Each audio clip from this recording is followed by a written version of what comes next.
জানবো ছুটির দিনের বাজার দর।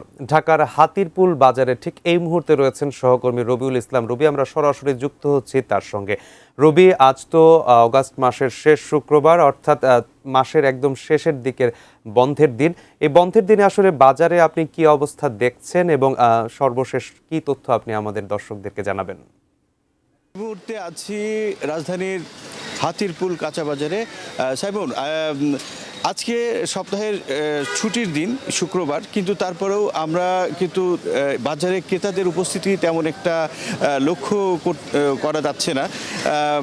যদিও কাঁচা বাজারের আজকের যে বাজার দর, এখানে কিন্তু বেশ স্বস্তি ফিরেছে বলা যায়। কাঁচা বাজারে অনেক পণ্যের দামই কিন্তু অন্য যে গত সপ্তাহের তুলনায় বেশ কম। আমরা একটু কাঁচা বাজারের যেই একটু জানানোর চেষ্টা করি আজকের বাজার দর সম্পর্কে। আর লাউ কিন্তু দেখা যাচ্ছে অনেক বেশ বড় বড় লাউ দেখা যাচ্ছে, কিন্তু এই লাউ আজকে বিক্রি হচ্ছে 40 টাকা পিস।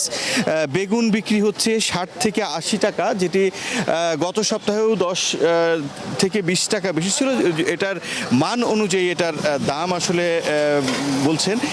এখানে টমেটো বিক্রি হচ্ছে 100 টাকা থেকে 120 টাকা। কাঁচামরিচ বিক্রি হচ্ছে 80 টাকা, যেই বাজার কিন্তু গত 15 দিন আগেও কিন্তু 200 থেকে 250 টাকা কেজি দরে বিক্রি হয়েছিল। আজকে বিক্রি হচ্ছে 80 থেকে 120 টাকা। এবং কাঁচা কলা বিক্রি হচ্ছে 30 টাকা হালি, যেটা আসলে গত সপ্তাহে 50 টাকা থেকে 60 টাকা বিক্রি হয়েছে। করলা বিক্রি হচ্ছে 60 টাকা, চিচিঙ্গা 40 টাকা কেজি দরে বিক্রি হচ্ছে। এছাড়া দেশি শসা বিক্রি হচ্ছে 60 টাকা এবং হাইব্রিড বিক্রি হচ্ছে 40 টাকা। পেঁয়াজ বিক্রি হচ্ছে 60 টাকা কেজি।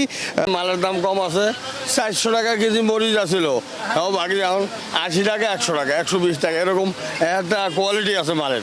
ওই হিসাবে মালের দাম বাড়তেই থাকবে। অনেক বড় সব সবজির দাম অনেক কম। আর পেঁয়াজ তো 50 টাকা বলছে, আমরা 60 টাকা বলছেন, 50 টাকা ব্যস্ত আছি, 50 টাকা কেজি পেঁয়াজ। তো আমরা আসলে যেটা দোকানিরা যেটা জানালেন যে সব কিছু মিলিয়ে, অর্থাৎ গত সপ্তাহের আগের যেই সপ্তাহ ছিল, এই সপ্তাহগুলোতে মূলত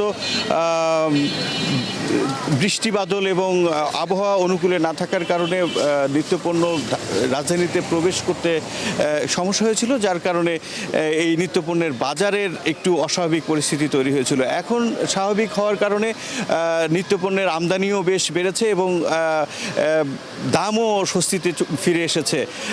এই ছিল আমার কাছে রাজধানীর হাতিরপুল কাঁচা বাজার থেকে বাজার পরিস্থিতির সর্বশেষ তথ্য।